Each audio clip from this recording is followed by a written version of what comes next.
नाज़रीन आदाब, अली वारसी एक मरतबा फिर नया दौर के प्लेटफॉर्म से आपके सामने हाजिर है। आज जिस मौजू पर मैं बात करने चाह रहा हूँ वो है माइकल कुरेला की स्टेटमेंट, जिसके ऊपर एक तरफ इंडिया को भी आग लगी हुई है, दूसरी तरफ हमारे अपने भाई कुछ हैं उनको भी आग लगी हुई है, आदिल राजा टाइप्स।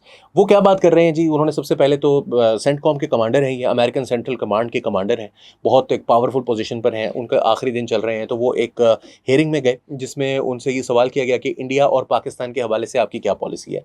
और उन्होंने ये कहा कि पाकिस्तान एक फिनोमिनल पार्टनर है हमारा। फिनोमिनल पार्टनर का अल्फाज उन्होंने इस्तेमाल किए। उन्होंने कहा दहशतगर्दी के हवाले से, काउंटर टेररिज्म के हवाले से it is a phenomenal partner जिसने अमेरिका की बेहिसाब मदद की है। उन्होंने बताया कि आईएस खुरासान के खिलाफ उन्होंने एक्शन लिया। जब हम उनको इंटेलिजेंस प्रोवाइड करते हैं दे एक्ट ऑन दैट, और उन्होंने दर्जनों के हिसाब से उनके लोगों को पकड़ा है, मारा है।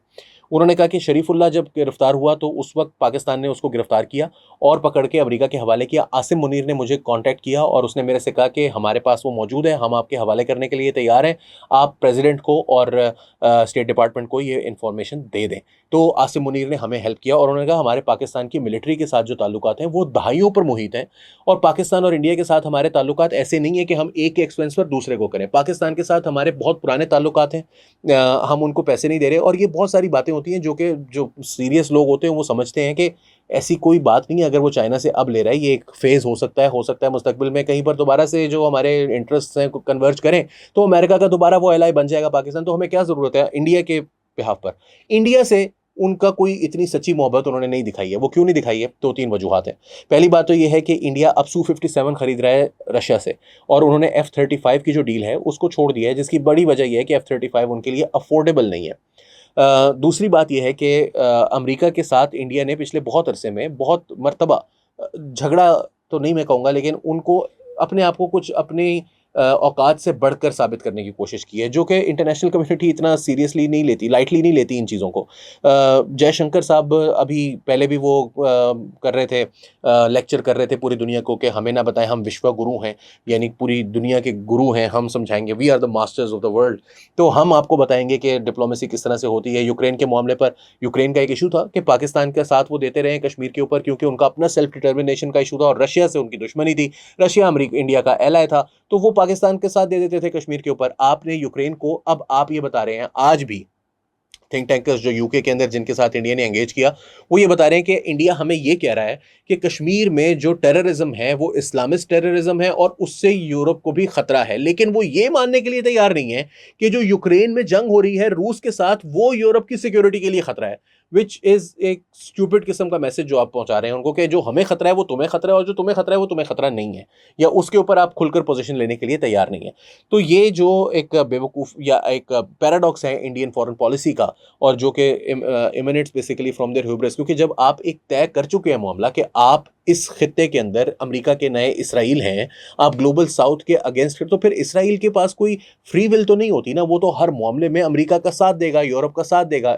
और ये कोई प्रो है कि वो भी फिर हर तरह से इसराइल का साथ देते हैं। इंडिया जब ये कहेगा कि यूक्रेन के मामले पर हम आपके साथ नहीं है, तो फिर पाकिस्तान के मामले पर हम आपके साथ नहीं है। उन्होंने सिंपल सी एक स्टेटमेंट समझा दी उनको। पिछले अगर एक डेढ़ माह में उनको ये बात समझ में नहीं आई, अमेरिका क्यों एंगेज कर रहा है पाकिस्तान के साथ। अमेरिका को ये नजर आ रहा है कि ये हम पूरी तरह से इसको चाइना के आर्म्स में धकेल रहे हैं। तो ये कोई हमारे लिए कोई अक्लमंदी की बात तो नहीं है कि हमारा एक एलाय था माजी में, जो कि बहुत क्लोज एलाय था, जिसको कहते थे most allied ally in the world. एक टाइम पर एक कहते थे most allied non NATO ally in the world. Non NATO ally जो है दुनिया में हमारा सबसे बड़ा, वो पाकिस्तान है। उस सारी चीज़ को हम माजी में देखते रहे हैं। उन्होंने हमारे साथ 60s में, 50s में, 70s में, 80s में, 2000s में थ्रू आउट कोलैबोरेट किया है। ठीक है, कुछ उनके सिक्योरिटी के मसाइल थे जिसकी वजह से उसामा बिन लादेन भी वहां पर पकड़ा गया था, लेकिन अमेरिका ने देखना यह है कि हमें इस कॉस्ट बेनिफिट एनालिसिस होता है, उसके अंदर पाकिस्तान की हमारे साथ होना हमारे लिए ज़्यादा बेहतर है। इवेंचुअली उन्होंने ये डिसाइड किया कि हमें पाकिस्तान को बिल्कुल एलिनेट नहीं करना, हमें इंडिया के साथ ताल्लुकात रखने हैं जैसे होते हैं। अब इंडिया में क्या हो रहा है? इंडिया में इस वक्त चीखें निकल रही हैं। पहले तो वो उसकी स्टेटमेंट्स को कोट कर करके बता रहे हैं कि जी ये क्या कह दिया इसने, इस तरह की बात क्यों कर दी है। और आज मैंने वीडियोस देखी हैं जिसके अंदर इंडियंस अमेरिका का झंडा ज़मीन पर डाल के उसको जो है वो लाते मार रहे हैं। मैंने कभी अपनी ज़िंदगी में ये हरकतें इंडिया में होते हुए नहीं देखी। कि अमेरिका का झंडा जलाया जा रहा हो, अमेरिका के झंडे की बेहुरमती की जा रही हो। किसी भी झंडे की बेहुरमती नहीं करनी चाहिए, मगर ये हरकतें पाकिस्तान के खिलाफ कर रहे हो आप, चीन के खिलाफ कर रहे हो, जिससे आपकी लड़ाई है। अमेरिका सिर्फ डिप्लोमेटिक पोजीशनिंग अपनी कर रहा है, उसके ऊपर आप उसके झंडे जलाना शुरू कर दें या ज़मीन पर बिछाकर जो है वो उसके ऊपर जूतियाँ मारना शुरू कर दें। ये बहुत ही एक मेरा ख्याल है कि ये अर्बन डिक्शनरी का हिस्सा बन जाएगा कुछ अर्से के बाद। ये भक्त भक्त क्या कहते हैं बिहेवियर जो है वो थोड़े अरसे बाद जो है वो अर्बन डिक्शनरी का भी हिस्सा होगा कि ये इस तरह की हरकतें, ट्रोल बिहेवियर जो है वो उनका रियल लाइफ के अंदर आ रहा है। Now Pakistan also has this edge right now कि ना सिर्फ उसका मिलिट्री जो स्ट्रेंथ है वो उसने प्रूव की है कि हम इंडिया के सामने कोई लेटने वाली चीज़ नहीं है। हम अमेरिका यही कर सकता है ना जो जेडी वांस ने कर दिया कि इंडिया कर ले जो करना है, लेकिन ज़्यादा ना करे, एक ख़ास हद से ज़्यादा एस्केलेट ना हो जाए मामला। ये बात जेडी वांस कर रहा था, तो इसका मतलब है उसने एक टैसिट अप्रूवल तो दे दिया था पाकिस्तान पर हमले का। मगर अब आपको कुट पड़ गई तो वो क्या करे, आपके जहाज़ गिर गए, 2 दिन आपके जहाज़ ग्राउंडेड थे, अगले 2-3 दिन में और गिर जाते अगर आप उड़ाते, तो उसको पता है कि यार वो तो अभी रेस्ट्रेंट का मुजाहरा करें। दूसरा, ब्राह्मोस मिसाइल इंडिया ने पाकिस्तान के ऊपर मारे। जो पाकिस्तान की सीसीए की मीटिंग थी, कमांड एंड कंट्रोल अथॉरिटी की, उसके अंदर आप उसको तो न्यूक्लियर सिग्नलिंग कहते हैं, जो कि वैसे भी हो सकती है, जरूरी नहीं है कि उसके अंदर सिर्फ न्यूक्लियर हमलों पर ही बात हो, लेकिन India actually did nuclear signalling when they sent missile, ballistic missiles, जो कि जब लगेगा आके तब पता चलेगा कि इसके अंदर न्यूक्लियर पेलोड था या सादा पेलोड था।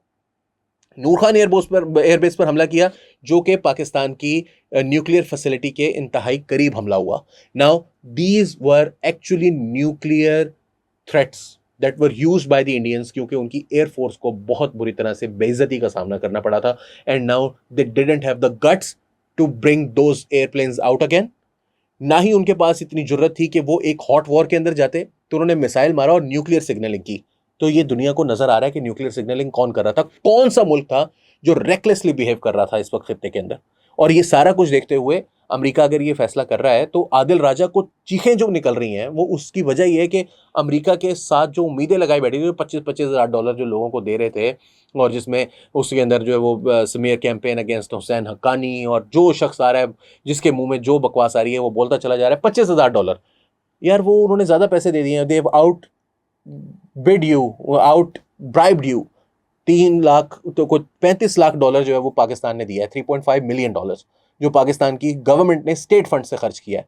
तो अब आप ज़रा उसको कंपेयर करें ना विद योर 25-25 हज़ार डॉलर की 6 जो आपने मुख्तलिफ कंपनियां की हुई थी, तो उनका क्या असर हुआ होगा वहाँ पर, उसकी कितनी को जो है वो इज़्ज़त उनको मिली होगी, वो ब्रेड शर्मन टाइप के जो 4 लोग थे। तो अब आपकी चीखें नहीं निकलनी चाहिए। ये गुस्सा इंडियंस का जायज़ है कि हमारी सारी कैलकुलेशन जो हमने ये कहा था कि पूरी तरह से हमारी पॉकेट में है, जयशंकर और मोदी ने ऐसा विश्व गुरु है, वो ऐसी डिप्लोमेसी कर रहे हैं कि पूरा अमेरिका और पूरा यूरोप जो है वो पाकिस्तान के दुश्मन हो चुके हैं और वो अब हमारी जेब में आ चुके हैं। अब हम जो उनको जाकर बताएंगे और हम कहेंगे इंडस वाटर ट्रीटी तो पाकिस्तान तो पराया स्टेट है। पाकिस्तान इज नॉट एज पराया एज अफगानिस्तान और ईरान और North Korea etcetera. Pakistan is very much there. Pakistan is a very active member of the United Nations Security Council, ASEAN की observer status. Pakistan is a member of the SCO। Pakistan के अंदर SCO की अभी 6 महीने 7 महीने पहले एक कॉन्फ्रेंस हुई है जिसके अंदर दुनिया के बेशुमार ममालिक की जो सरबराहान थे या फॉरेन मिनिस्टर्स थे वो यहाँ पर मौजूद थे। This is not a country that you can bully like you think you can do. PTI की नहीं मुझे समझ आ रही भाई, आप क्यों बुरा मान रहे हैं इस बात का, आदिल राजा क्यों बुरा मान रहा है इस बात का, ये किसके एजेंडे पर काम कर रहा है, ये क्यों इंडिया के चैनल्स पर बैठकर पाकिस्तान को गालियां दे रहा है, ये क्यों यहाँ पर आसिम मुनीर से इसकी खार निकाल रहा है, ये क्यों कह रहा है कि उसके तो आसिम मुनीर के साथ जाती ताल्लुक। अबे जाती ताल्लुकात कौन से होते हैं भाई, कौन से मुल्क में रह रहे हो यार तुम, कौन सी दुनिया के अंदर बासी हो तुम। तो ये बेवकूफ़ों का जो एक जत्था है जो कि इंडिया में इंडियंस को बेवकूफ़ बना रहा है और पाकिस्तान में पाकिस्तानियों के एक सेगमेंट को बेवकूफ़ बना रहा है, this is the real enemy of these 2 countries. इन लोगों को हमें समझाने की ज़रूरत है कि पाकिस्तान के साथ खड़े हों, जो पाकिस्तानी हैं पाकिस्तान के साथ खड़े हों, और जो इंडियंस हैं उनको ये समझाने की ज़रूरत है कि अपने तकब्बुर से बाहर आएँ, अपने ह्यूब्रिस से बाहर आएँ और दुनिया को वैसे देखें जैसे दुनिया है। आप होंगे $4 trillion economy, nobody gives a shit. Ali Warsi को नियाद आपके प्लेटफॉर्म से इजाज़त दीजिए। आधा